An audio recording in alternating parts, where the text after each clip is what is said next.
Parents, partners, Jusoor supporters, alumni, scholars, and graduating class of 2020, welcome.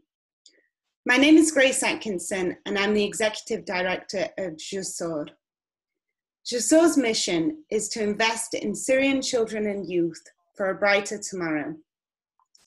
We believe that you, as the up-and-coming generation, are not only the future leaders of Syria, but the future leaders of the world. Since joining the organization over 2 years ago, I have followed your progress, seen the challenges you have faced and how you have overcome these challenges with determination. As Syrians, you have left a country torn apart by war, adapted to a new life in a foreign land, and committed to academic success against all the odds. The graduating class of 2020 is facing a different world.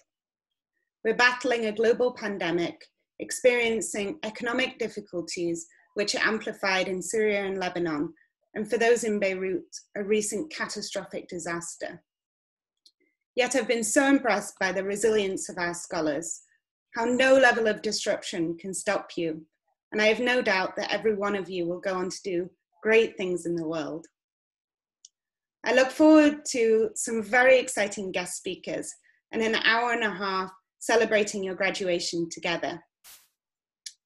As you can see, the agenda is here, and I'll share the program again in the text box for anyone to download to follow as we go.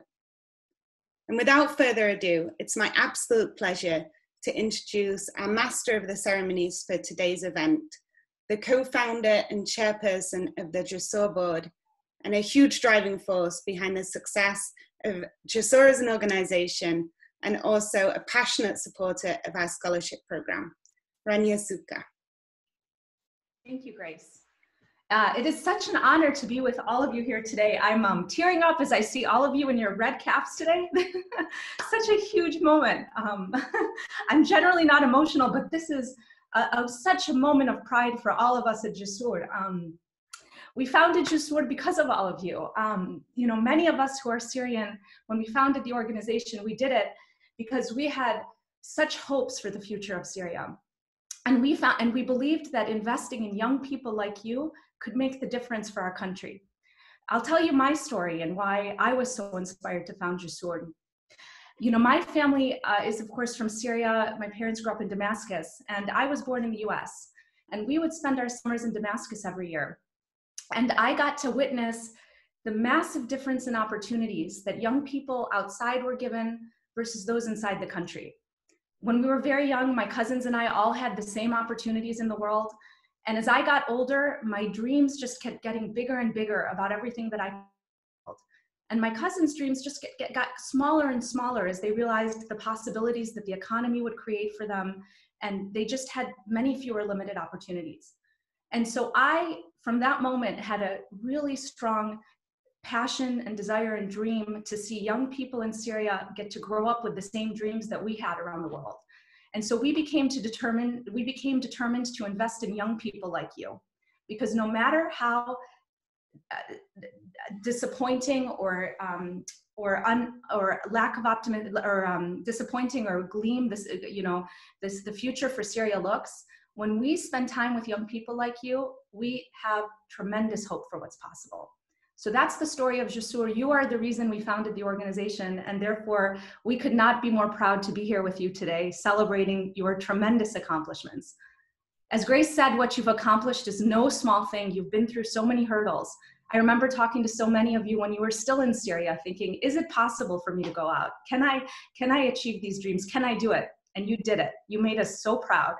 And when we've seen what you've done to get here, we can just begin to imagine what your futures are going to look like and the impact you're going to have. So I am thrilled that we will spend the next few hours celebrating you and congratulating you. There are 650 of you. Since we founded Jusoor almost 10 years ago, we've supported 650 extraordinary people like you that each have the potential to have multiplier effects for Syria's future. Today, we're celebrating 50 of you from 21 universities around the world in 9 countries. We've got graduates from the UK, from Canada, from the US, from Portugal, from Lebanon, from Jordan, from Qatar. So we'll be celebrating all of you today as we go through the program. I want to say a few words to welcome our parents who are here today, and I'll say it in Arabic. بنرحب بكم كلكم اللي قدروا تنجمعوا معنا اليوم. نحن كتير فخورين كل اللي قدروا هالطلاب يحصلوا عليه. نتأمل لهم أحلى مستقبل ويوصلوا لأكبر مراكز بحياتهم، ونحن متأكدين أنه كل واحد منهم حيلعب دور كبير بالمستقبل تبع سوريا، ويقدر يلعب دور كبير أنه يحسن هالمستقبل تبع سوريا. So with all of that, I'm thrilled to kick off the program. We are going to start with a brief video where you'll be able to hear from our scholars in their own words about their experience, in their own words about their experiences. Let's roll the video. I was once told that if you wanted to cross 1,000 miles, you have to take your very first step, and mine was my scholarship.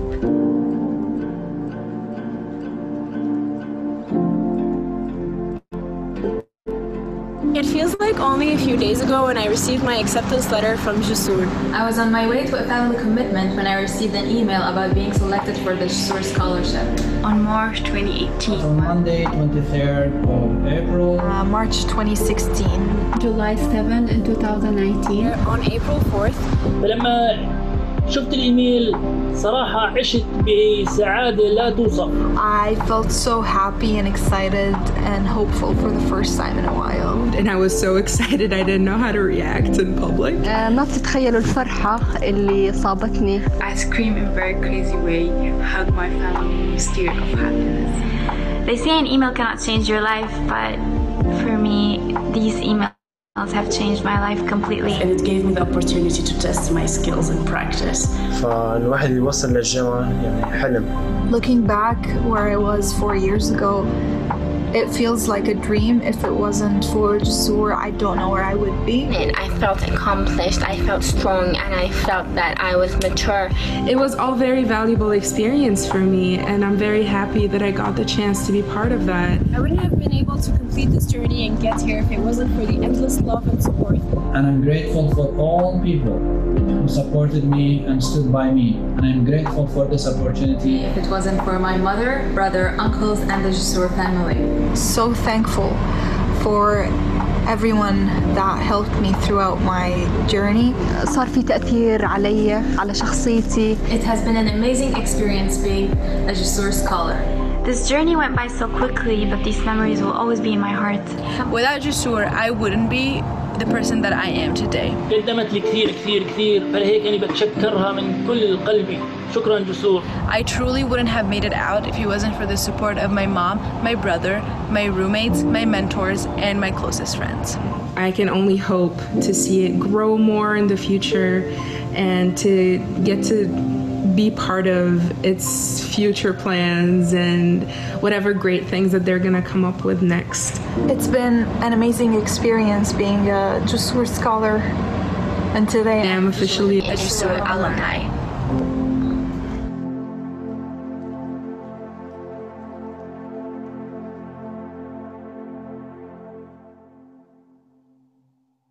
You can see why this is such an emotional moment. So much pride in each of those stories.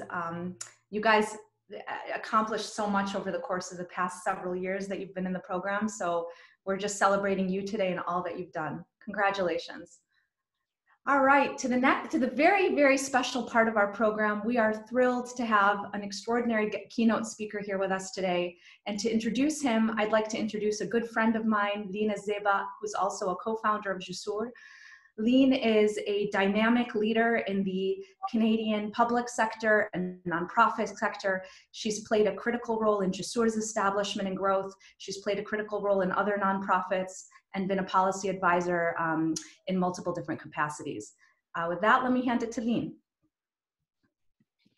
Thank you so much, Rania, and it's been such an honor to serve alongside you these past 10 years. I was just messaging Rania this morning saying, Would we ever have imagined 10 years ago to be in this graduation ceremony with all these amazing young women and men? And I think it's gone beyond our wildest dreams, and that's all due to the students here with us today. Hi, my name is Lina Alzebak. I'm one of Jusoor's co-founders. I'm a proud Syrian and honored Canadian. I've often been asked, similar to Rania, why we founded Jusoor. Well, we heard loud and clear from Syrian students like yourselves, whose education had been so violently disrupted by the war, how education was now not only their lifeline, but that of their families. And we knew that providing an education to Syrian youth, and in turn having them become leaders, you all becoming leaders, the future of Syria would not be one of darkness, but instead of hope and light. You all did the best you could do in reaching the farthest you could go on your own. Jusoor simply extended the bridge for you to take the last few steps in realizing your academic success. In turn, you have all built bridges in the communities you are living in, to the universities you studied at, and the people you have formed relationships and connections with. I am so thrilled to be celebrating your achievements today with you. Thank you for persevering and for your determination in realizing your many dreams.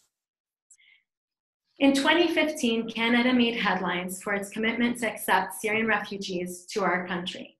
Canadians opened their hearts and homes and proved that our kindness has no bounds in accepting over 65,000 Syrian refugees between 2015 and 2019 to begin a new life in Canada. We showed our highest values when we made Syria's crisis Canada's crisis. In doing so, Canada chose to value compassion. We chose to value kindness. And we chose to value justice. And while others have closed their doors to Syrian refugees, it must be said that Canada chose to value diversity. As a Syrian Canadian, I want to tell you that these values are not uniquely Canadian values. They are actually universal values based on reason and empathy. Compassion, kindness, justice, and belief in diversity do transcend culture and nationality. It is fitting then that these universal values I just mentioned are in fact values that our Council Speaker, the Right Honourable David Johnston, has exemplified in both his private and public life. And it is my profound honour to introduce him now.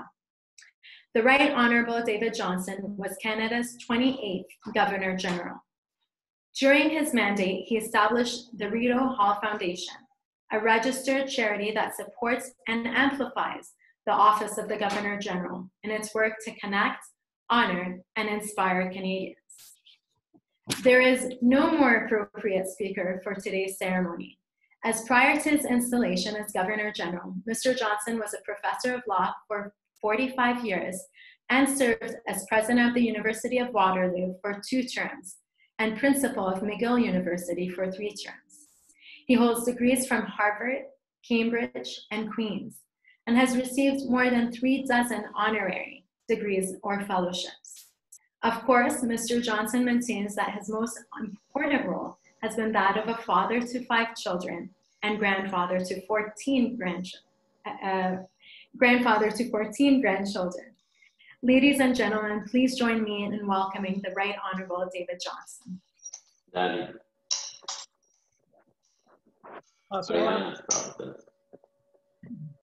Good evening, good morning, good afternoon. Bonjour et bonsoir to the graduates, board members, Jusoor team, family and friends. We're joining from around the globe, gathered in different countries, different time zones, but are all here together.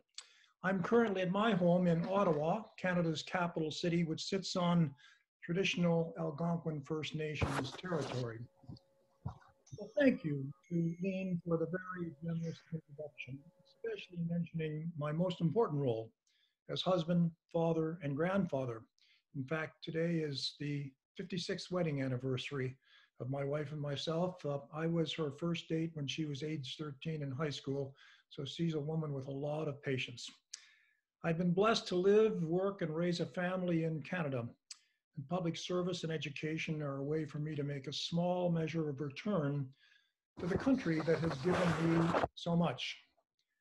But you know, no one knows better than our graduates whom we celebrate today about working hard and giving back. In the face of hardship and adversity, you've risen to an enormous challenge and surpassed all expectations. You've worked, achieving, dedicated yourselves to a cause bigger than just your own personal development, but the development and rebuilding of your community, your country, and your future. This is a truly remarkable accomplishment, hard won, and worthy of great celebration. So today, as we celebrate, I want to speak to you about magic, and each of you as a magician. The magic is the magic of compound interest, or maybe you want to call it compound caring. And a master magician you've just heard from is Lean, who has demonstrated you can have equality of opportunity and excellence too. In fact, by expanding equality of opportunity to all to develop and enhance their talent, you increase the excellence in a community, what I call EQ, the excellence quotient. So today, I want to issue a challenge to each of you to become master magicians. The years ahead on extending equality of opportunity to many, many others. The opportunity for them, those you know, and the strangers you do not yet know, but with whom you can set out to have access to education and find their own excellence. Now, you are specially equipped to be master magicians because you have had special experiences which have given you special advantages. And there are 5 of them: resilience, hope, seizing opportunities, celebration, and the joy, the pure joy of helping others. First, you have experienced more difficult obstacles than most, and you've learned from them and shown resilience, the ability to overcome and learn how to overcome against future obstacles in your way. Second, you've learned the power of hope, that life can be better and I can help make it better. I remember so well a visit in 2015 when I was Governor General to Jordan, and we were on the northern border, just south of the border from Syria, and we visited a refugee camp with 90,000 people there, many of them for more than a decade. And the one place where there was hope in that refugee camp was the schools. We spent some time there playing soccer with the kids and sitting in the classrooms, and you could see through that narrow opportunity of education that there was a chance for those young people to know a life better than they knew in the camp. Alas, far too few of them have been able to leave that camp, but through work like Jusoor, we hope there'll be many, many more. Apart from the power of hope, you've learned the importance of helping to create opportunities, an opportunity for an environment for success. Consider your own choices, a new country, a goal for immigration, and then making the best of the opportunities in that country. I think of the special conditions here in Canada that Lean has referred to, in particular of private sponsorship of refugees. The government setting the framework, but private individuals and communities coming forward and working together to welcome Syrian refugees and establish them in their new home. Government promoted the first opportunity, but individuals caring, careful help did the rest. I think of the importance of accessible, affordable, and high quality of education, a public education system. Fourth, you've learned the power of collaboration. And the private sponsorship I just mentioned is a good example. While I was Governor General, we held a workshop for many people from across the country in Canada who were involved, like Lean, in the private sponsorships of Syrian refugees to learn from one another how we could do better in each of our communities. And then we had celebrations in some of the communities across the country where we provided the Governor General's commendation for the remarkable spirit of collaboration and caring. One evening we were in Oakville, a town near our large city of Toronto. 500 or so people gathered in an auditorium there, many of them Syrian refugee families, and many of them the private sponsors. And the opening prayer was given by a Roman Catholic priest and a Protestant minister, a rabbi from the local synagogue, and an imam from the mosque. And when they finished their blessing, I said, you know, it was lovely to hear from those four religious traditions, but there's something special about these four individuals and the congregations they represent. Together, their church, their cathedral, their mosque, their temple, gathered together as private sponsors of a number of Syrian refugee families. And so it was the Catholics that provided the homes. It was the Protestants that provided the jobs. It was the temple and the Jewish tradition that provided education. And it was the mosque that provided the translation services and the cultural reinforcement. And together, those four different religious traditions did their own kind of magic for the people who came to that community as refugees. And the final quality that makes you special is you've learned the joy of helping others, of moving from me to we, the first person singular to the first person plural, of climbing the second mountain. David Brooks is an editorialist for the New York Times, and he writes a book called The Second Mountain. The first mountain is the mountain that we're absorbed in as young people, managing step-by-step accomplishments and achieving at high levels as you have, and feeling a degree of satisfaction about that, indeed a kind of inner happiness that we have been able to overcome obstacles and scale up that mountain. But if we're lucky, we look across the valley and there's a second mountain, and there are other people climbing upwards, struggling upwards. Very often people who have many, many obstacles to face. And if you're lucky and if you have that instinct within you, you reach across that valley from the first mountain to the second mountain, and you climb that second mountain, not simply out of sympathy, but out of empathy, which means walking in the other person's shoes and then helping that person in the journey. That's the second mountain, and that's one that you've experienced, and you know the joy. So what about the magic? Well, it's this. It's that compound interest or that compound caring that I was speaking about. It's the passion to help others with equality of opportunity. And it accumulates at a rate greater than 1 + 1. As each new helped person is added to the whole, the excellent quotient is expanded. The number of new magicians rises, and the human condition of an entire society grows and grows for the betterment of all, even beyond national boundaries, as you have seen so well with Jusoor. So let me end with a magician's story. It's a bit long, so bear with me, but I love to tell stories.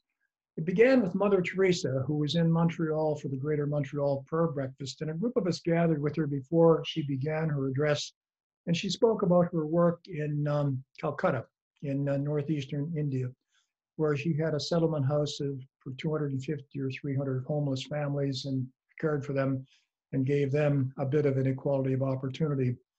And at the end of her presentation in a small group, one of our neighbors said, Mother Teresa, we're so moved by what you've said. How can we help? And I, being a university president for some years at that time, expected she would say, well, write a large check to my settlement in Calcutta, and I assure you it'll be put to good work. She did not. She said, simply look around your own neighborhood, your own family, those who live in your community. I guarantee you that there are those who need your love and help. After she gave her public address, the 4 newspapers in Montreal did a report of it. 3 of them very complimentary. The 4th was the newspaper that practiced what I guess we call realpolitik. It commented on her address and then said, you know, let's be practical. Let's be realistic about this. This is a woman who is a saint-like person. She'll probably be canonized in her church, as she later was. But look, she looks after 250 families in Calcutta, northern Italy. A country with near a billion people, many of whom are in desperate conditions. What she does is important, of course, but it's a mere drop in the bucket just a drop in the ocean in this world of care and need. That bothered me for the longest time, that her work was relatively insignificant, until I was at a birthday party, one of our own. We have 5 daughters, 7 years. And at the end of one of the birthday parties, they came to me and said, "Dad, you know the ghost stories you tell the kids at the birthday parties to amuse them? Well, they know that you're really making them up. They're not true. And they just pretend to be scared because they know your feelings would be hurt if they didn't pretend to be scared. Why can't you be like Dean McFarlane? He does magic." Well, Dean McFarlane was the dean of the School of Journalism at Western University, where I was the dean of law. And I thought, my gosh, Andy McFarlane showing me up. So I went to a birthday party at the McFarlane household, and lo and behold, there was McFarlane the Magnificent, dressed in a magician's costume, tall hat, swirling mustache, and he was doing card tricks, and the kids were mesmerized. And then he reached to a table at the side, and he pulled out a glass of water, filled a glass 3/4 filled with water. And in his sleeve, he extracted an eyedropper. He held the glass up and he said, "I will turn this water into wine." I said, "Be careful, Andy. Last person who did that 2,000 years ago had little more magic than you have." But he dropped the eyedropper into a drop from the eyedropper into the glass. And in that one drop was a drop of red vegetable dye. It hit the water. He held the glass up and swirled it, said abracadabra, and the clear water turned into a beautiful shade of rosé. And all of a sudden, the light went on for me. I had been thinking of Mother Teresa's gift of caring as in relative terms, in mathematical terms or physical terms. I should have thought it in chemistry terms, because the chemistry of that one drop of vegetable dye hitting that mass of H2O water changed its whole culture. It changed the whole body. It changed the whole community. Learn the joy of caring.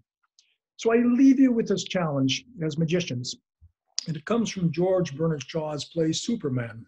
You magicians can be supermen or superwomen. And the quote is this: "Some people see things as they are and wonder why. We dream of things that ought to be and ask, why not?" What an honor it is to be here today to speak with you, and I look forward to answering your questions now with the Master Magician, Ms. Lean. Yes, sir. Thank you.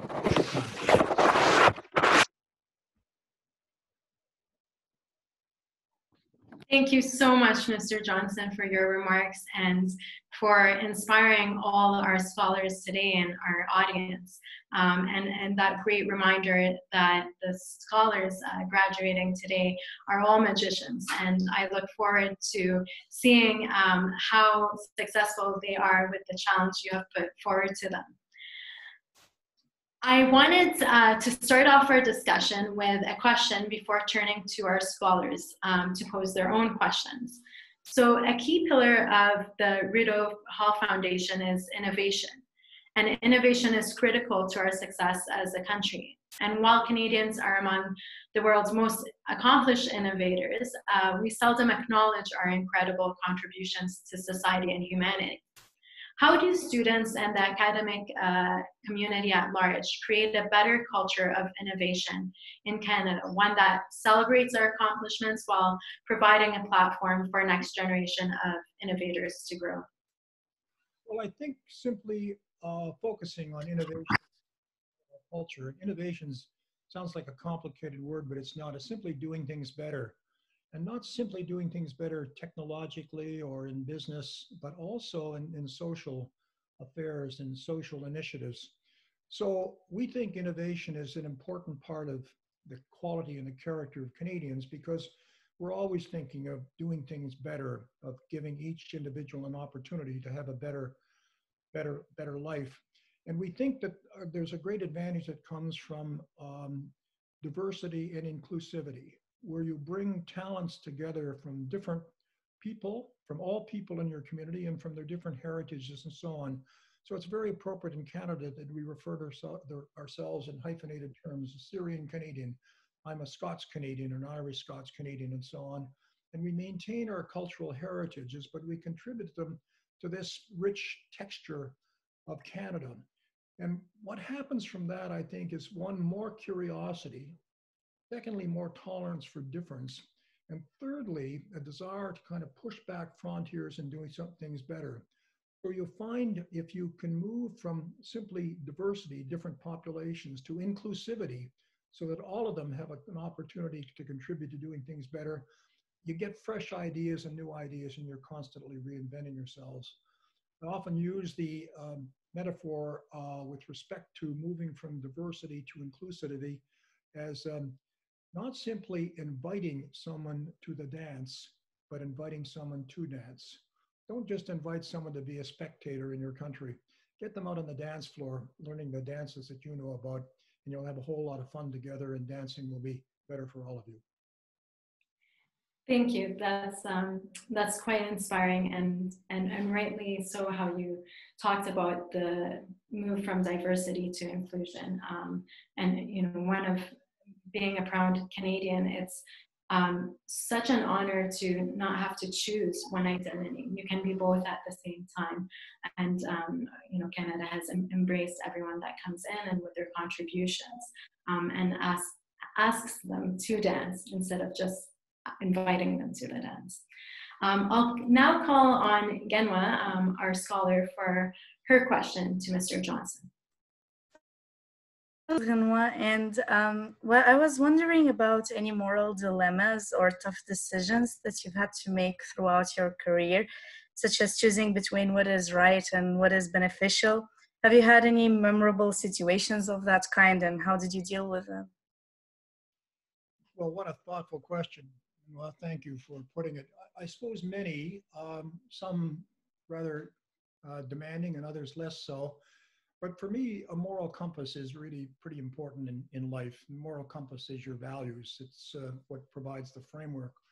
And very often when something appears to be a dilemma or a difficult decision at the outset, when you strip it away and look at the fundamental values, it becomes relatively easy. When you don't worry so much about what is the popularity part of it, but what is the right part of it, becomes easy. One that was, in a sense, troublesome for me, I was 18 and I was in my first year at Harvard, and I was invited to join I guess you'd call it a fraternity in some sense. They called them final clubs in those days. And I guess it was quite a privilege. And I joined, in fact, had a scholarship to join it, which made it possible for me to pay the dues. And a couple of months in, we had an opportunity to invite new members in, and there was a young man who came from Nigeria. He was a wonderful, he played in the Nigerian Olympic soccer team. He was a wonderful soccer player, and I played football and hockey, so I'd come to know him a bit. And he was proposed for the club, but there was they take a vote on admission, and it only took, I think, 3 or 4 negative votes for it not to go forward. To my enormous surprise, the vote was negative, and I simply couldn't understand this. And it was explained to me by people who'd been in the club for longer that all of the members of the club wanted this young black man to join, but the alumni who supported it financially would find that difficult. That would have been the first black person in that club at Harvard. Now, this was 1960, before the Civil Rights Movement, and I think of the 2,000 or so students in my class, there were only 7 or 8 who were Afro-Americans at that time, or Afro from Nigeria in this case. And for me, this was just fundamentally troubling. And I said, you know, we simply can't operate that way, that this person should be denied entrance to this club because he's of a different color. And said, well, you know, we agree, and we'll get this changed. It'll just take some time. We have to work on the alumni. And I said, well, you know, I wouldn't be comfortable in this club. I come from a small community in the northern part of Canada, and I'm not about to change the club or change this university, but I simply wouldn't be comfortable.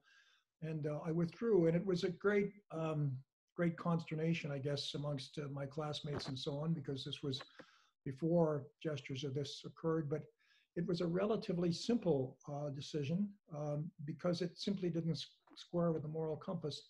At the time, it had quite substantial consequences. Over time, those diminished, but I knew it was the right thing. And about a week or so later, one of my classmates invited me to his home, and he was from the establishment. His father later became chair of the board of Harvard University, and his grandfather was a was a judge, and we went for a walk just before dinner, and he put his arm around my shoulder and he said, my boy, I gather you've been through a difficult time in the last week or two. I said, well, yes, Judge, a little bit. He says, the important thing is you did what you thought was right. And our conversation ended, and I thought, he didn't tell me you did the right thing, because I think he believed I did the wrong thing. He came from that tradition.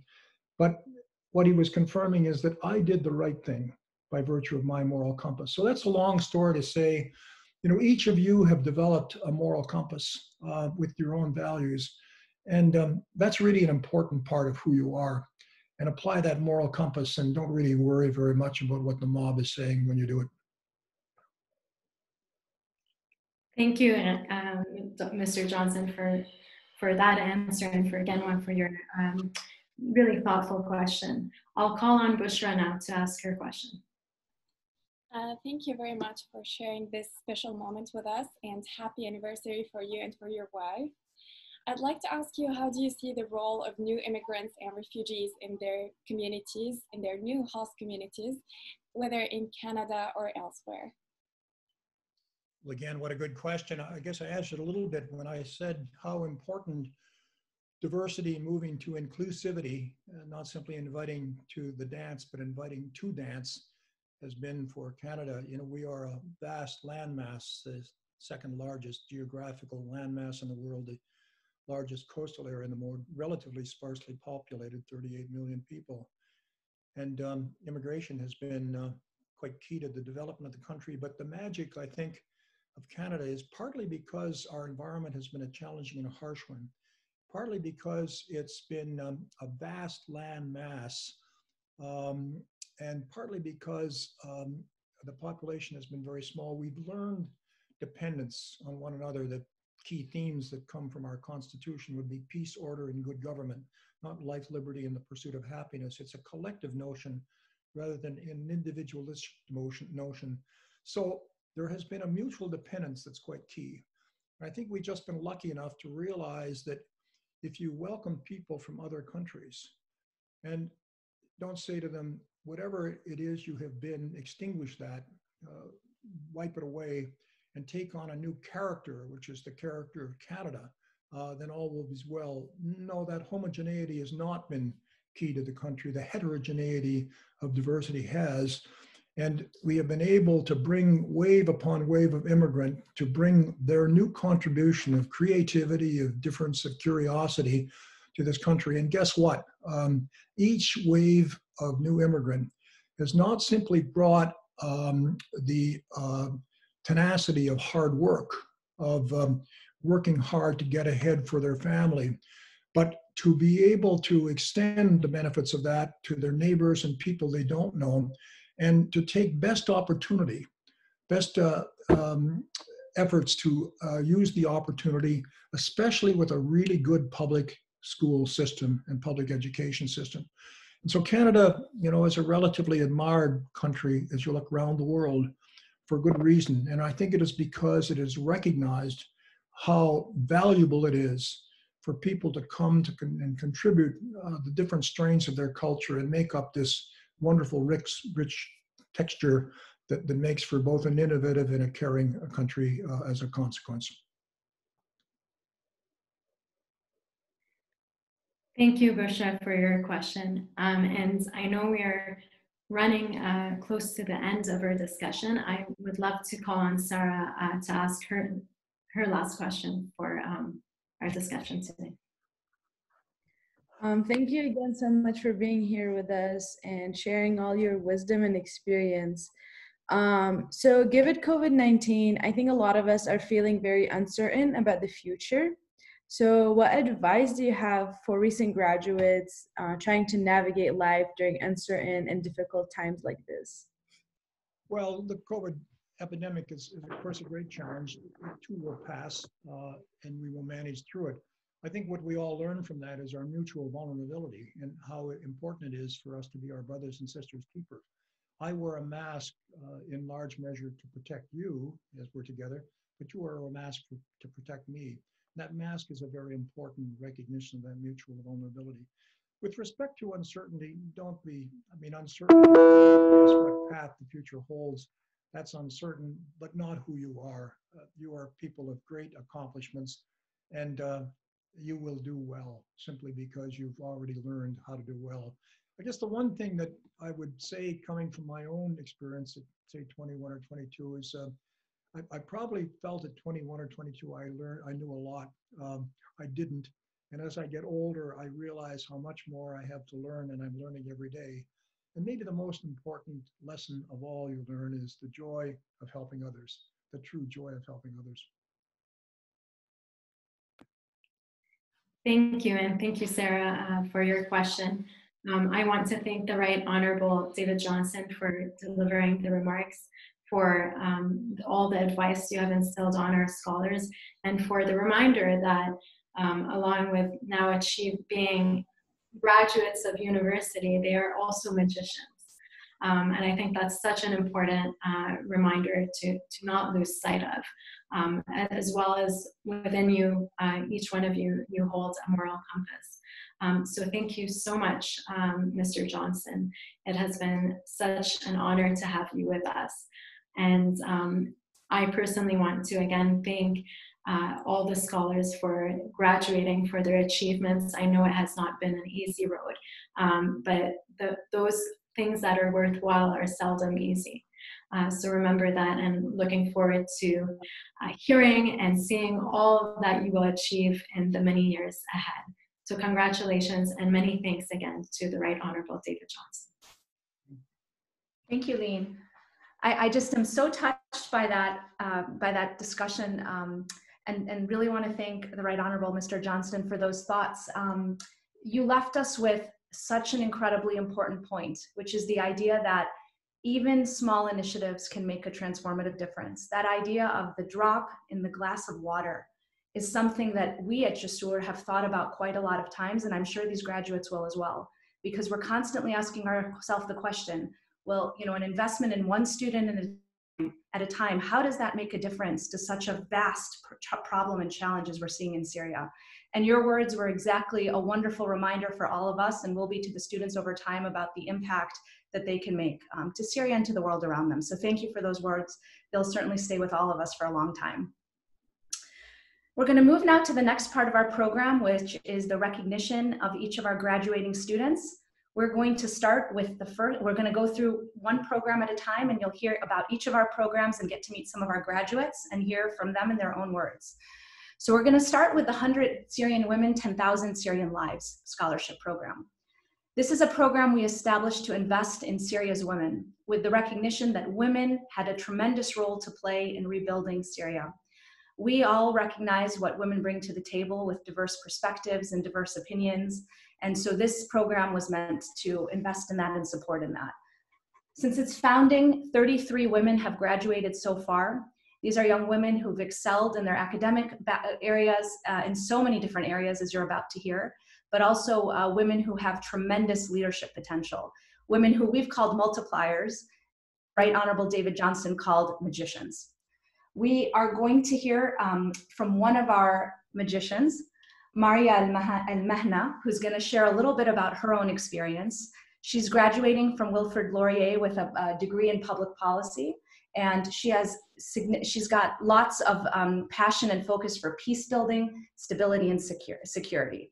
So Maria, let me hand it to you to share a few words. Thank you, Rania. It's an honor to be with you today, especially speaking alongsstanding of the Right Honorable David Johnston, Jusoor members and donors, faculty members from Wilfrid Laurier University, family and friends. Absolutely a great day to you all. Most importantly, for my fellow Jusoor students, congratulations. Today we can finally say that we made it, even with all the difficulties we went through because of the war in our beloved country. My name is Maria. I completed my master's in international public policy at Balsillie School for International Affairs through Wilfrid Laurier University. I was honored to be chosen as one of the 100 Syrian women who have the passion to rebuild Syria in the future and to impact the life of other members in the community. Studying in Canada is absolutely a life-changing experience. It expanded my vision and it made me dream big. It gives me this sense of empowerment to initiate change through pursuing higher education, and the platform to challenge boundaries and to advocate for the right of education for women, refugees, and other young people inside my country. We are all here today because someone believed in our potential and gave us the chance to keep going, or at least we were inspired by someone to work hard to achieve our dreams. Here, I will especially say thank you for Mr. Amr Salahia, the president and CEO of Shiva Med, for support, for the whole support we received and for generosity. Your support and generosity allowed many Syrian scholars to continue their educational aspiration. Today, I am maybe wrapping up, a chapter of my life. But I'm hoping to continue my studying, focusing. I'm hoping to continue with working in a field in public policy with a focus in the Middle East. So in our region, we have the whole generation of youth. All what they experience is wars, and there is consequences. Thank you for everyone who who are investing in education instead of investing in wars. I believe in the power of education. We don't want countries deprived of skilled and qualified people. There are a lot of work. We have a lot of work we can do all together. And thank you for everyone, and go back to Rania. Thank you, Maria. Thank you. I'm so excited to hear your passion for investing in youth, for public policy. I can't wait to see the impact you'll have on the public policy of the region and all the others whose lives you'll influence over the course of time.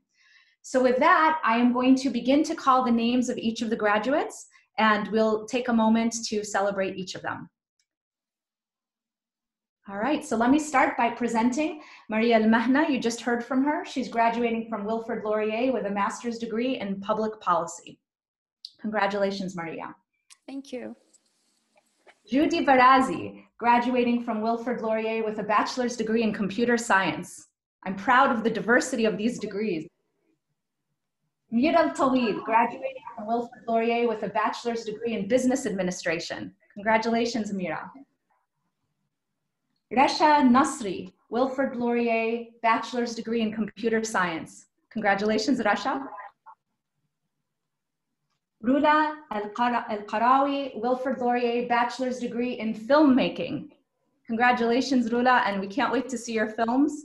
Amazing way to drive impact. Aphrodite Al-Zahouri, Wilfrid Laurier, master's degree in education. Congratulations, Aphrodite. Bushra Jabawi, Wilfrid Laurier, master's degree in applied computing.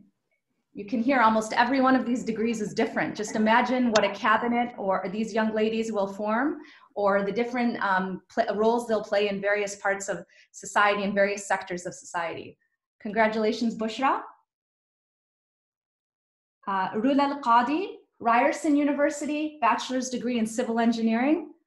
Congratulations, Rua. Sarah Al-Khalil, Memorial University, master's degree in civil engineering. Congratulations, Sarah. Bushra Al-Dabbagh, Northeastern University, master's degree in biotechnology and management. Congratulations, Bushra. Warda Sahtout, Columbia University, master's degree in international affairs. Congratulations, Warda. Sara Al-Aidani. Did I get that? Sorry, I hope I got that right. You want to correct? Sara Al-Midani, sorry. Sara Al-Midani. Congratulations, Sara. and it's a University of New Mexico bachelor's degree in emergency medical services. And Suzanne El-Trabilsi, University of Nottingham, master's degree in clinical nutrition. Congratulations to each of you. Again, I'm so proud of the diversity of fields you're studying and can just imagine the diverse impact you'll have on the communities around you. Let's take a moment to celebrate these young women for their tremendous accomplishments. Virtually around the world as everybody's logging in. All right, I am thrilled to introduce our next guest speaker. You heard Maria mention him, but Amr al-Salihiyya, who's here along with his wife, Layla Munif. Amr is a leader in the Bay Area, in the San Francisco Bay Area. I've known the two of them for the last 5 or 6 years and have been deeply touched by their passion for supporting and investing in Syrian youth and supporting everything that relates to Syria and the Arab world. Beyond all of this, Amr is a leader in the technology field. He is specifically has been working in the area of medical devices as the founder and CEO of ShifaMed. He has 140 patents to his name, highlighting his role in innovation in this space. So Amr, thank you so much for being here with us along with Layla, and thank you for all that you've done for this program and for these young people. And I will hand it to you to share a few words.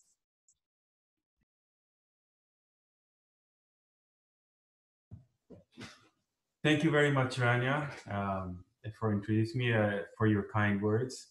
First, I want to thank you. I want to thank you for involving myself and my wife in Jusoor. Rania and the rest of the team at Jusoor, you're responsible for this gathering and success, and I really want to thank you from the bottom of my heart. I would like to acknowledge the support and encouraging words of the Honorable Right David Johnston and the support of all the sponsors of Jusoor. I think Layla would like to say a couple of words. صباح الخير وألف مبروك جميعا. نحن كتير فخورين فيكم. ابتداء من اليوم انتم سفراء سوريا والعالم العربي بأمريكا بكندا بالبرتغال كل الأماكن وبتمنى لكم التوفيق. The reason Layla and I were drawn to Jusoor was to support the young women and men that are graduating today. We are so proud of all of you and your accomplishments, despite the odds. Our journey was very similar to yours, and we see ourselves in you. Today's success represents for us the hopes and aspirations of our people from Syria and the region as a whole. Like you, we endured war, displacement, lack of travel documents, and other travails. Your challenges and hardships were difficult to overcome, but hard work and support of good people and organizations have allowed you to succeed against all odds. Each one of you has a story to tell that has ultimately led to success. For you, it's a lifetime, but it's also a new beginning. What you have learned in school and out of school, those difficult experiences have and will continue to make you a better person. Syria's challenges are your source of strength, your victory and success more rewarding. I would like to encourage you to keep your focus on excellence in anything you aim for, either professionally or academically. Don't forget to pursue your passions and hobbies. Those will also sustain you in the ups and downs of life. I know you will always take care of your family, friends, and society. Your contributions to your new homes and host countries will only shine a positive light on you and where you come from. It enriches your new environment and strengthens you. Our journey, like many other immigrants, started with disruptions at home and sometimes personal tragedies. My wife had to escape the Iran-Iraq war. I lived through the civil war in Lebanon. We had to move frequently. Our extended families supported us and nurtured us. We would drive back to Damascus to my grandparents' home and live there for extended periods. Sometimes we had to all pile up with my cousins in a single bedroom. It was fun and scary at the same time. Best and worst of times. When I was 16, Beirut was being bombed from the air, sea, and mountains. I was running around on the roofs of buildings watching it all happen. That one day, my dad told my brother and I that we would be leaving to finish school in France and not to come back. I was deeply saddened by the prospect of leaving my family and friends. But within 15 minutes, after thinking through it, I was feeling very hopeful. Maybe I could have a French girlfriend, I thought. In university in Cleveland, Ohio, I was fully exposed to American life. I got involved in a variety of social groups that have all made a lasting impact to my life since then. I was able to bond with my fraternity brothers, my fencing team, the other fellow Arab students in an association that promoted our culture. I was even able to improve my windsurfing skill on Lake Erie with the locals. Each social group taught me something different and very valuable that I carry to this day. Those experiences enhanced my skills and grew my passion to pursue excellence in anything I do. Most importantly, I learned that perseverance is the key to success. It took many attempts and various trials and tribulations to finally obtain a permanent residency. My career also required a great deal of persistence, patience, and hard work to reach success and control over my professional life. Those were challenging at times, but they really don't compare to some of what my parents and I had to accomplish to reach a place of safety and prosperity. There's not one day that passes when I don't think about Greater Syria and the people that inhabit it. This is the reason Leila and I will always attempt to support folks who are going through the same journey that we have taken. The people who will do all of what it takes to continuously learn, adapt, and thrive in their new environments. I want to end with a few words of advice. Engage in continuous learning and never give up on your goals. Engage in your society where you are and where you come from. Give back when you can. Pursue life into its fullest with hobbies and life pursuits that you can develop passions for. Thank you for listening, and I wish you all the best in life. نحن بنحب نهنيكم على التخرج. نتمنى لكم ولأهلكم السلام والحرية والنجاح. ونشجعكم على الاجتهاد والتفوق بالعمل والدراسة. باشروا العلم المستمر. اندمجوا بالمجتمع اللي انتم فيه واستلذوا بالحياة. شكرا.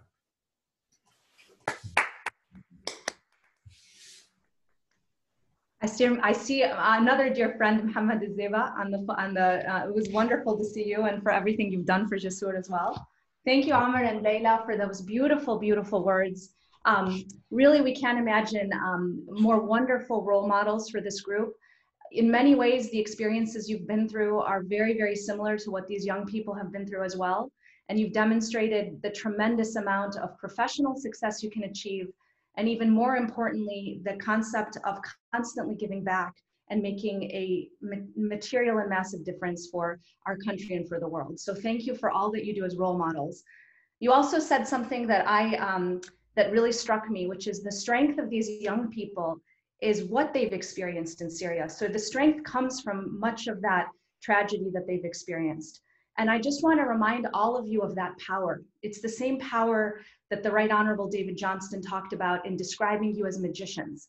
You have a resilience and a grit and a determination that other young people don't have because they haven't been through what you haven't been through. And we've seen that manifest itself in your determination to make a difference. And so keep that with you. It will make a difference in your lives. It's the reason you will have tremendous success. So I love those words in particular. And thank you for all that you've done in that inspiration, Amr, and Leila, for all of us. I'd now love to move us to continuing to recognize each of our graduating students and to turn to our next program. So our next program is the Lebanon Scholarship Program. And this is a program where we've worked with, over the course of the last few years, we have 36 university students who graduated. We support undergraduates and graduates in Lebanon. And we have 8 of them graduating today, 3 of whom were supported by the Asfari Foundation. And we're going to hear from Noor Rihani right now, who is graduating with a bachelor degree from Lebanese International University in computer science. Noor. Hi. Hello. In the beginning, I would like to thank you for attending this ceremony. I'm Noor Rihani from Syria. Since my childhood, I would like to be an engineer. when I registered computer engineering at Damascus University, I was very blessed because I began to achieve my goal. But this joy didn't happen. Because the war in Syria, I left my university and came to Lebanon with my family. I lost the hope to complete my studies in Lebanon. While I searching on Facebook, I found an advertisement for Jusoor scholarship, and I registered it. After that, I received a call from Jusoor and told me I was accepted in the scholarship, and I was very happy and hope returned me. So I studied computer science at Lebanese International University. Despite the difficult condition, I graduated, and this scholarship changed my life. So I work as volunteer teaching Syrian students who lost their school, and also participated at LCPC, Lebanese Collegiate Programming Contest in Lebanon. And it was a good experience for me. Now, I would like to study a master to become a professional programmer in order to find a job opportunity in this field. I thank Jusoor for giving me this chance, and I'm proud for Jusoor because it's still giving chance to Syrian students and help them in difficult situations. Thank you. Thank you, Noor, and congratulations to you and the others. The situation in Lebanon is very challenging. When you're studying in the Arab world, there's so many challenges there. And all of you have demonstrated particular resilience in graduating. The road ahead is challenging because the job market is not so simple in Lebanon and Jordan. And so in many ways, you'll continue to be pioneers as you create opportunities for yourself and work to create opportunities for others by strengthening the economy. So a huge congratulations to you, and we truly cannot see the impact. All right, with that, I'm going to recognize each of the students who's graduated.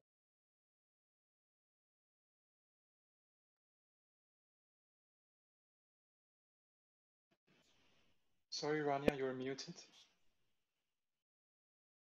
Yeah, Rania, sorry, can you start that again, please? Yes, from the students? Yeah. Okay, great. Noor al-Rihani, Lebanese International University, bachelor's degree in computer science. Congratulations, Noor.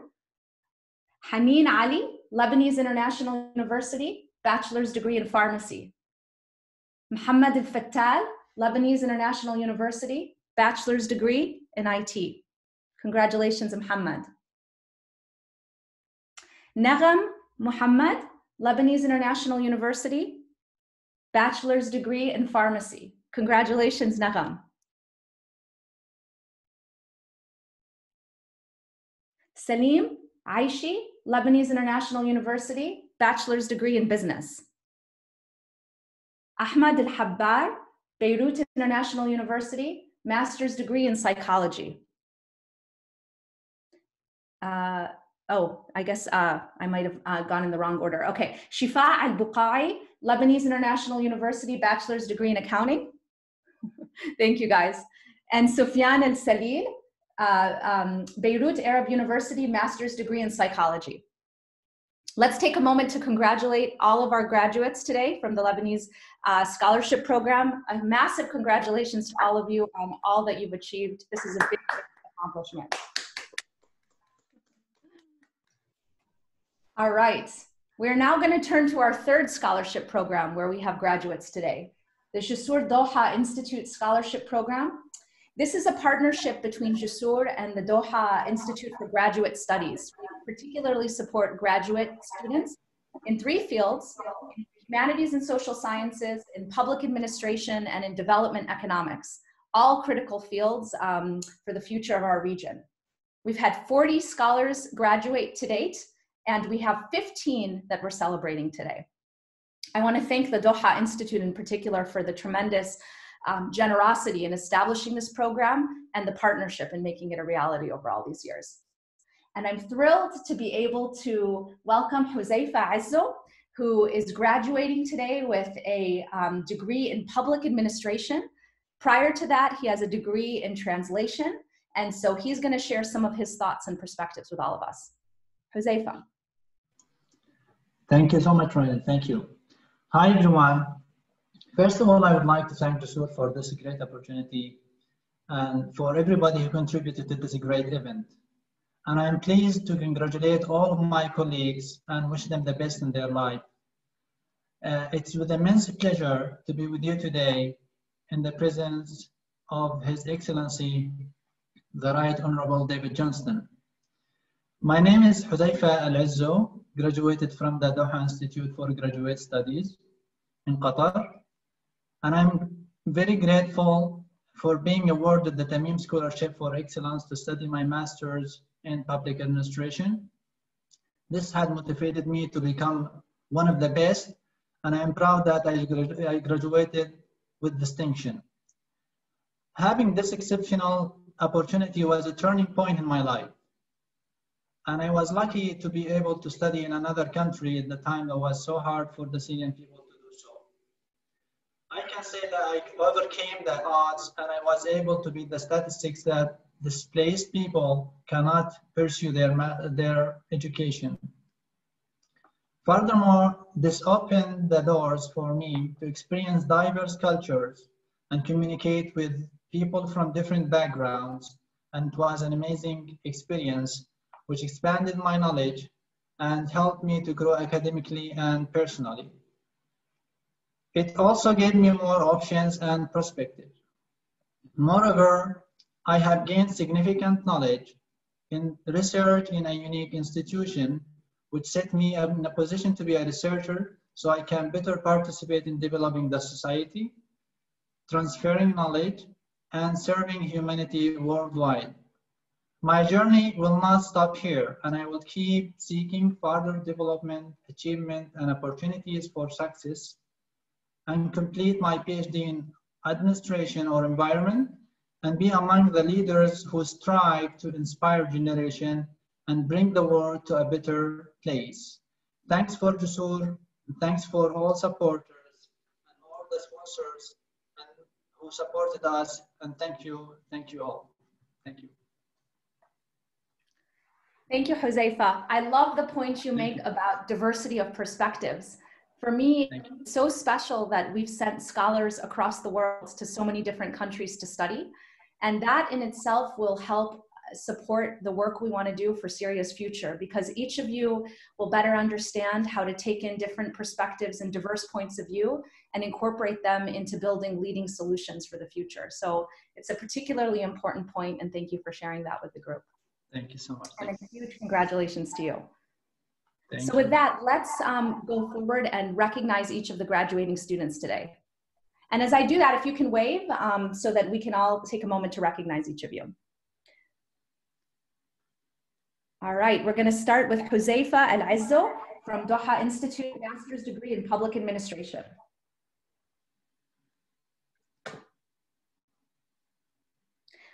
Abdullah Al-Khabbaz, Doha Institute, Master's Degree in Political Science and International Relations.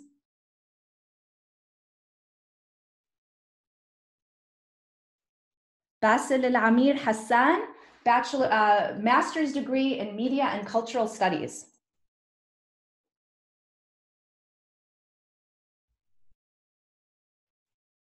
Bilal Al-Mustafa, Doha Institute, Master's Degree in History.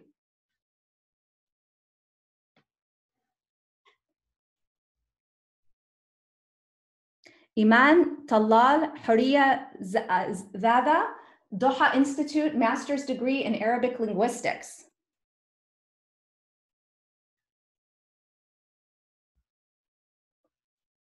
Ghaith Al-Harqi, Master's Degree in Conflict Management and Humanitarian Action.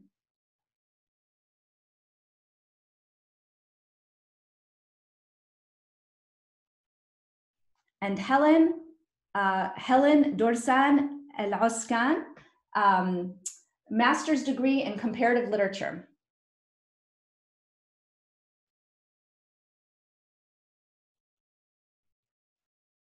Kinan Muhammad Walid Al-Aqad, Master's Degree in Clinical Psychology.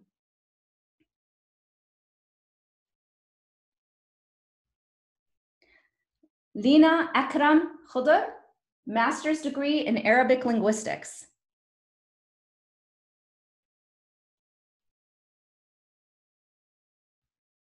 Mahmoud Fadil Al-Hussein, master's degree in conflict management and humanitarian action.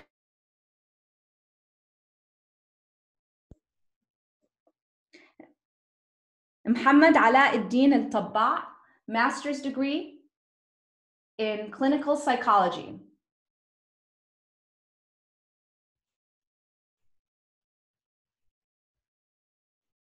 Muhammad Ibrahim Al-Khalil, master's degree in social work.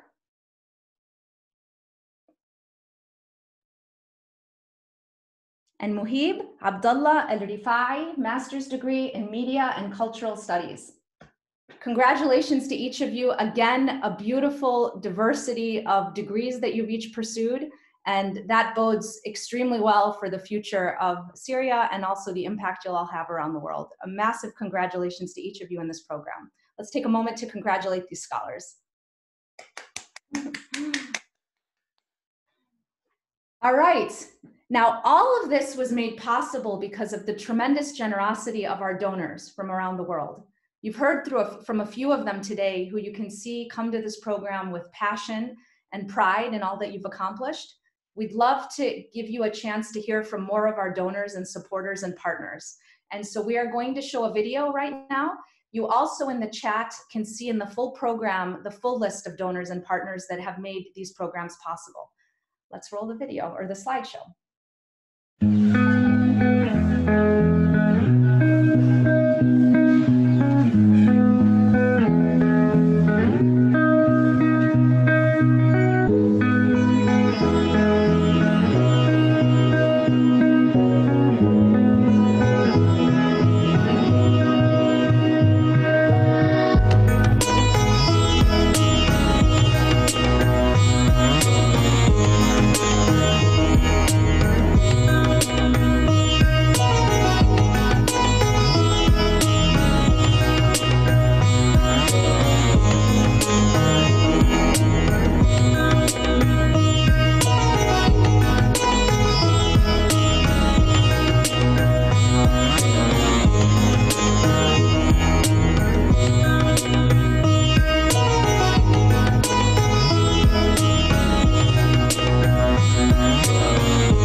All right, you can see the many, many partners that have come together to make programs like this possible.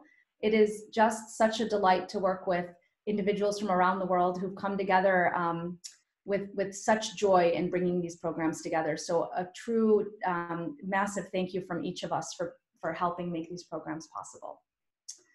I want to make a correction to one of the students we just announced. If we can put the slide back up for Iman, Horeya's Dada, she actually graduated with a degree in, and Iman, if you can jump on this, if you can see you, if you can unmute so we can congratulate you for the right degree. I'm just pulling it up. It's in a Master's of Sociology in Anthropology. Yeah, right.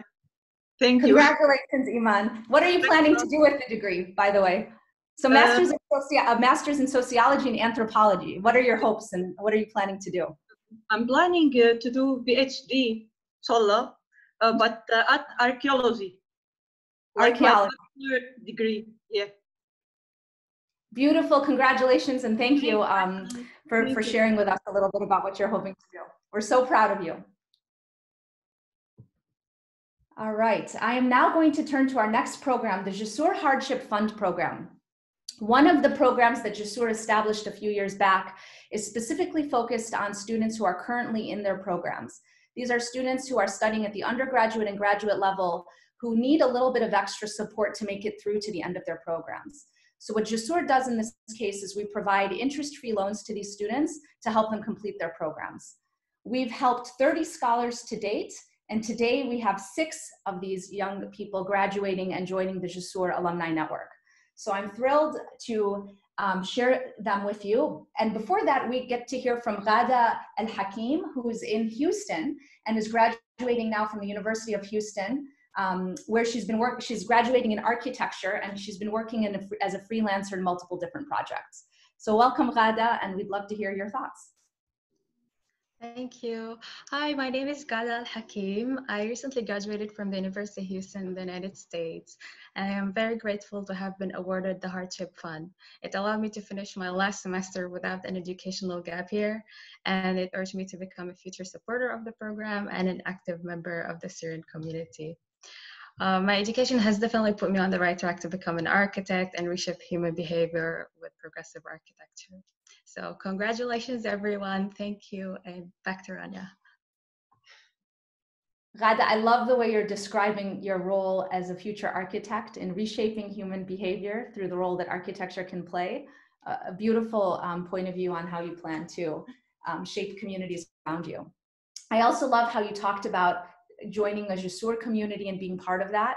All of you are now members of the Jusoor alumni community, and we hope this is the beginning of a long-standing relationship with Jusoor. Each of you have a tremendous role to play in our community, and we can accomplish so much together as we work together. So thank you for those sentiments, Ghada. So with that, let me present the graduates from the hardship program. We're going to start with Ghada Al-Hakim from the University of Houston, bachelor's degree in architecture. Congratulations, Ghada.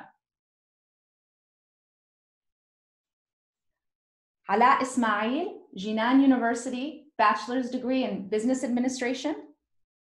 You can see this program is global, and so you're being introduced to students around the world. Ihab Qassab, University of Malaysia in Perlis, bachelor's degree in polymer engineering, and he's in Malaysia. Congratulations, Ihab. Ala El-Sha'ban, University of Petra, master's degree with an MBA, Master's in Business Administration. Congratulations, Ala. Jude Isa, Technical University of Berlin, master's degree in computer science. Congratulations, Jude. And Lubna Mansour, now this is where my German pronunciation may not be great. Hochschule Weinstefan Treisdorf, master's degree in landscape architecture. Congratulations, Lubna. Let's take a moment to recognize all these students for their tremendous accomplishments and their wonderful achievements. Congratulations to each of you. It's hard to clap on your own on a Zoom call, but I know everyone's clapping remotely. All right, I'm now going to turn to another one of our programs, one that is equally special to the rest we've talked about, the Jusoor Amal Foundation Scholarship Program. This is a program that Jusoor co-founded with Julie and Maya and Zatari Camp, who themselves had established the Amal Foundation. This is a program that was a joint venture where we worked with young people in the Zaatari camp to provide scholarships. This was the vision, the beautiful vision of Julie and Maya. The organizations have since merged, and it's now become one program that's run by Jusoor, with Amal Foundation now being part of Jusoor. We've supported 10 students today in the Zaatari camp, and we're celebrating 2 of those graduates today. And I want to thank the UNHCR in particular for the support on this program. We have Nawar Abu Dabbous here to speak and share a few thoughts, and she is dialing in today from the Zaatari camp. So welcome, Nawar, and looking forward to hearing some of your thoughts. Yes, hello. Hi everybody. أنا نوار. تخرجت مؤخرا من جامعة الزرقاء الأهلية في مدينة الزرقاء، وأنا فخورة جدا اليوم إني أكون خريجة جسور. كانت الدراسة الجامعية من أهم الأهداف في حياتي، وكانت الفرصة اللي قدمت لي إياها جسور الأمل بالدراسة الجامعية أثر كبير بحياتي، لأنها ساعدتني على زيادة ثقتي بنفسي وفتحت لي باب أوسع بإني أحصل على فرصة عمل أفضل ولو كانت بمجال مختلف عن دراستي. كمان أثرت في المنحة الجامعية بشكل كبير بنظرة المجتمع إلي، لأنه نظرة المجتمع للشخص المتعلم نظرة تقدير واحترام، وخصوصا إنه كان تحدي لإلي كبنت من المخيم ترجع للدراسة بعد 10 سنين انقطاع وبتشتغل بنفس الوقت. هلأ وبعد حصولي على الشهادة الجامعية ما توقفت طموحي هون، أنا ناوي أشتغل على حالي لحتى أكون مدربة محترفة بمجال الدعم النفسي الاجتماعي، وكمان ما رح أوقف عند شهادة البكالوريوس لأني رح أبحث عن فرصة ثانية لدراسة الماجستير. بحب أخيرا أشكر كل حدا دعمني إني وصلت لهون. Thank you all. Nawar, you are unstoppable, as you describe it. After 10 years going back to school, being determined to continue with your PhD, you are in your master and your graduate degrees, you are an example of all of the young people on this call. Nothing can one accomplishment after the other. Thank you for sharing that, Nawar. Thank you. All right, with that, let's take a moment to present our 2 graduates from this program. We just heard from Nawar Abu Dabbous, who's graduating from Al-Zarqa University with a bachelor's degree in English literature. Congratulations, Nawar.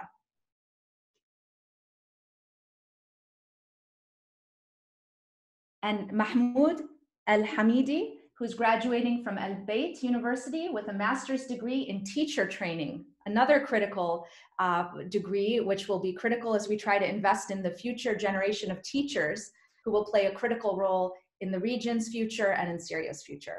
Congratulations to both of you on your tremendous, tremendous accomplishments. And I will clap for it myself, for everyone. Okay, I am now turning to yet another very special program in our scholarship programs. You can see each program is distinct and plays a very important role for various young people in different stages of their development and in different parts of the world. This one is our high school program. So another very special program we do is we work with young people in high school to give them a high school degree and help give them this investment very early in their journey. We work with United World Colleges, which is a very special network of private high schools around the world. And we work with them to place our students in boarding schools around the world where they receive their international baccalaureate. Again, these are some of the best high schools around the world who produce transformative leaders, as you're about to see. We've supported 9 young people to date to get their high school degrees. 4 of them are graduating today. And in particular, today we want to thank a couple of the schools who've been key players in this program and have graduating students this year. The Braga International School, Riverstone International School, and Uplands International School. And with that, we get to hear from one of these young people, young women who are part of this program, Ghanwa Hassan, who is dialing in from Portugal. Ghanwa. Hi, welcome to everyone present at our graduation and to my fellow scholars. Congratulations, we made it. My name is Renwa, and I recently graduated from CLIB, the International School of Braga, Portugal. I'm very proud and grateful to have been awarded the high school scholarship because honestly, it changed my life. Me and my fellow scholars have had to leave our country at the ages of 16, 17 to pursue international high school degrees. It sounds like a very young age, but this is the time when we are required to decide what we want to do with the rest of our lives. I have changed continents moving from Syria to Portugal, and I can't stress how important and impactful it is to do so at such a young age because of how much it opens your mind, be it through exposure to different cultures or learning how to live independently. My experience was so much more than just a high school degree, but this opportunity convinced me of what I want my future to be, which is doing everything I can to improve the situation in the Middle East, political science, and I dream of one day giving back to everyone who helped me get this far. Thank you, and back to Rania. Thank you, Renwa, and congratulations, and love hearing about your dreams and your hopes for the future. Thank you for sharing that with us. All right, with that, let's present our 4 high school graduates today. Renwa Hassan, Braga International School with a high school diploma in Portugal. Congratulations, Renwa. Aya Al-Agha, Riverstone International School, high school diploma from the USA. Congratulations, Aya. Judy Sayer, Uplands International, high school diploma in Malaysia. Congratulations, Judy. And Rima Adra, Uplands International School, high school diploma in Malaysia. Congratulations, Rima. All right, let's take a moment to celebrate these young people for their tremendous accomplishments and so much more ahead. Congratulations to each of you. All right, it's now my pleasure to introduce another member of the Jusoor board, Safouh Takruri. Safouh was was a member of the first cohort of students who arrived in the United States to study, the first Jusoor scholarship program with the Illinois Institute of Technology. So he arrived in the US, and I've known him now for probably 8 years. He came in and is a tremendous example of the resilience, and you can see where that has taken one of our students a few years out after graduation. Safouh graduated and went to Goldman Sachs and worked on the engineering side of the business and did tremendously well. But like all of you, kept dreaming big and wanting to achieve more. And he said, I want to move into technology, into the investment banking side. And against all odds, he kept pushing and all of that. And he ended up in the technology group in San Francisco, one of the top groups in Goldman Sachs' investment banking team, and has played a tremendous role and succeeded quite a bit there. And since then, he's just joined Snowflake as an analytics and strategy leader. And so just another example of tremendous resilience. So wonderful example of back to these programs and to the Arab world. And so I'm thrilled to introduce Safouh, who is going to announce awards of appreciation to some of our graduating students. Safouh. Thank you so much, Rani. I appreciate it. Great to meet you all. I'm joining you today from San Francisco. My name is Safouh. I am a Jusoor alumni and a board member. And as a Jusoor alumni, I have 2 major feelings today. I am jealous and I'm proud. I am jealous because my class didn't get one of these amazing virtual graduation ceremony, but I'm also very proud of you guys because we went through the challenges that you guys went through, and I know how difficult it was. So we are very proud of you that you made it to the other side. And as Rania said, we can't wait to see where you are gonna go next and what you're gonna do with your degrees. Like many of you, I grew up in Syria, in Damascus actually. And at the age of 23, I received the email that you mentioned earlier in your video that changed my life. And I moved to Chicago, where I got my bachelor degree in electrical and computer engineering. And my class and we were told that there isn't much for us to do and we are late in the game. But my class proved them to be wrong, and they continue to do tremendous things with their career. I later on joined Goldman Sachs in their technology department. And then after my pre-MBA program at Harvard Business School, I transitioned to the investment banking division. Later on in the game, I was tapped on the shoulder by Rania, and she was like, it's time for you to join the board and give back. And that was an amazing experience. I've been with them for 3 years now, and I am super proud of the work that they are doing. So as I mentioned, I went through all the challenges that you guys went through, and we are very proud of how you overcome them and how you challenged your circumstances and you were able to succeed in them. And not only that you succeed in your universities and your degrees, but you also found time to be basically scholars representing your countries and your community. So you did volunteering and you were basically peace and change makers on your campus. So today we are very proud and honored to recognize some of you of the amazing things that you have done. And we have 3 major categories for the awards that we are going to announce today. So if I may start with the first one, it's going to be the most involved in community. And with that, I will start with the names. And we have Nawar Abu Dabbous. We have Rula Al-Qarawi. We have Ala Ismail. Maria Al-Mahanna. Ala Al-Shaban. Mahmoud Hamidi.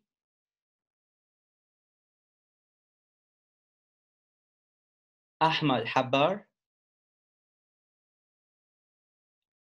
Sufyan Al-Salil.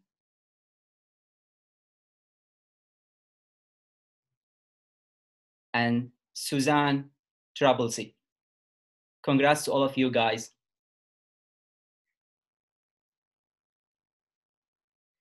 And now we are gonna move to the next category, which is the highest GPAs. So we are gonna start with Ghinwa Hassan.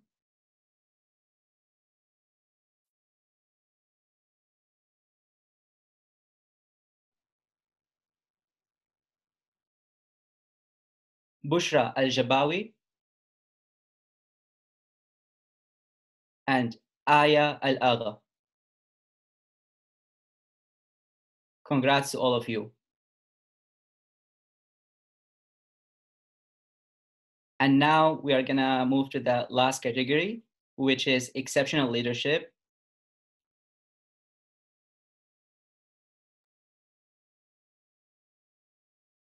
We are gonna start with Aya Al-Agha again. Congrats, Aya. Sarah Khalil. And Warda Shahtoud. So congrats to all of you guys. We are super proud of the work that you are doing. And one thing I wanted to mention is that today is a very tremendous milestone for you with Jusoor because you graduated, but it's not the end of your journey. So now you are just switching from being a Jusoor student to a Jusoor alumni. And I would love to take a few minutes to tell you more about our alumni network and the work we are doing. So there are a few initiatives that we recently started. And I will start with the first one, which is the newsletter. It's a new initiative that we started that we wanted to keep things a little bit informal, just a way for us to connect and see how things are going and what are the major milestones we are achieving in our lives. Someone got married or someone had a baby or started a new job or moved to a new city. And we also talk about the various initiatives that the organization is doing and how can we as alumni help them with that. So expect to receive these 2 or 3 times a year, and you will automatically be subscribed to it. The other one is a very important platform that recently started. It's called Localized Platform. And the very interesting and important thing about the platform is that basically you can both contribute and take advantage of. So as a recent graduate, you are gonna need help as you transition to your professional life in terms of finding jobs and making sure that you are doing things in the right way. And you will have amazing resources and experts on the platform that they can answer your questions. And at the same time, we have students back home who are starting to plan for their journey to move abroad and study, whether in Europe or North America. And you basically can help them because of the experience that you already have right now. So you will be mentors for them. And then the third initiative we are focusing on right now is Women in Leadership.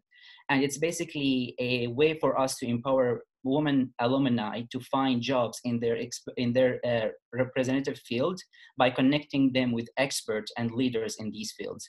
And we have basically seminars on an annual basis, monthly or once a month or twice a month, where you will connect with leaders in the field and they will give you advice on your career and what to expect next. And then last one, and a very important one, is the graduate fund.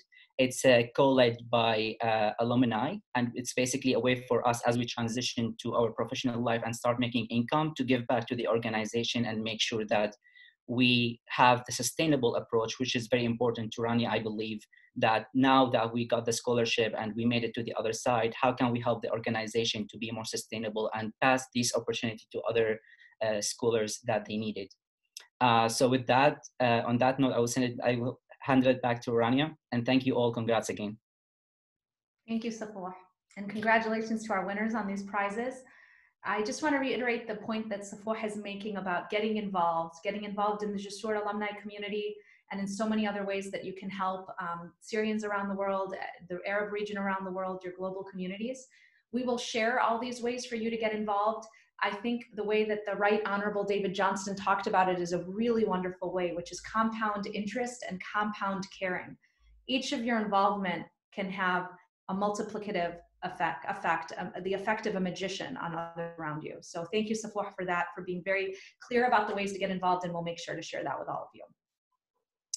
We are reaching the end of our program, and so to mark this moment, we want to do what's very important in any graduation ceremony, which is to have you throw your caps up in the air and take a group picture as we do that. So I'm going to give you all some instructions. We are going to ask all the scholars to turn on their cameras. We're going to ask those who are not scholars and graduating today to turn off their cameras.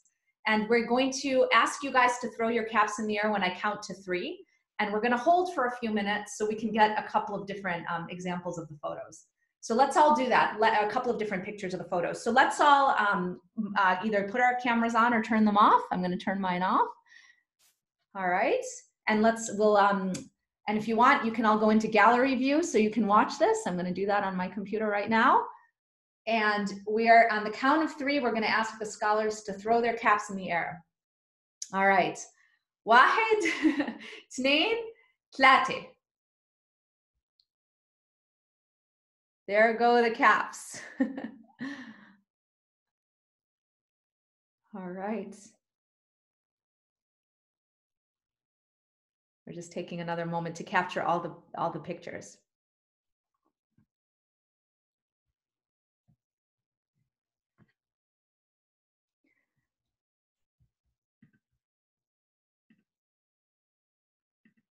All right, I think we captured all the pictures.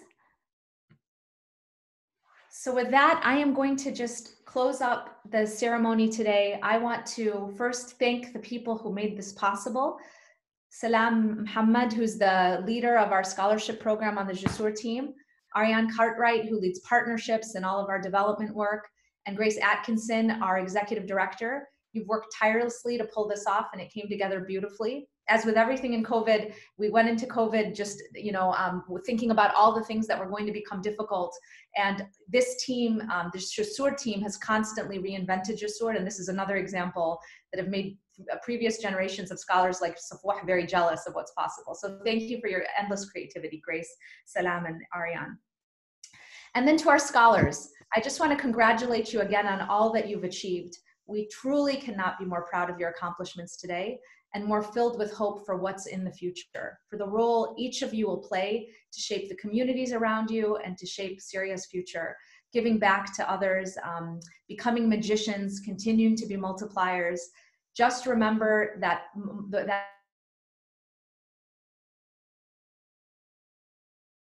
of collaboration. Just keep that in mind. There will be many moments in your life where you will think twice about taking on a very difficult opportunity or founding a new program or making a very bold move. Have confidence in yourself. Think about the impact you can have on others around you, and we look forward to seeing the impact you create in the world around you. A huge congratulations to everyone. If everyone wants to unmute their cameras and we do a loud round of applause for everyone, we can end that way. All right. Congratulations, everyone. Thank you. Thank you. Thank you. Congratulations to everyone around the world, and we look forward to seeing you soon and reading about you very soon. Thanks, everybody. Thank you. Bye. Mabruk. Mabruk. Mabruk, Mira. Mabruk. Thank you. Mabruk. Congratulations, Mira. Thank you. Mabruk. Congratulations, everyone. Congratulations, Mira. Mabruk, Mira. Mira, Mira, Mira, Mira, Mira, Mira. These are people living and studying all over the world. Yep. Thanks, Jusoor. Thanks, Rania, and everyone. This was awesome. We really appreciate all the efforts. I'm so happy about this. Is there an after party, by the way? Usually after the graduations, there's an after party. Usually you organize that, Odai, huh? I'm happy to organize it right now. Thank you so much, everybody. We're going to end the call now, but we really appreciate all of you attending, and a huge thank you to obviously our very eloquent speakers, to Rania for being a fabulous MC, to Lean for mediating the discussion, and we didn't manage to mention him, but Mahmoud, our graphic designer, did a fabulous job pulling all of the materials together. So I don't know if he's still on board, but a huge thank you to him. Yeah, thank you. We'll see you all again. Thank you. So proud of you. Thank you. Congratulations. Congratulations, everyone. Congratulations. Bye. Bye. Thank you, everybody. Ciao. Congratulations.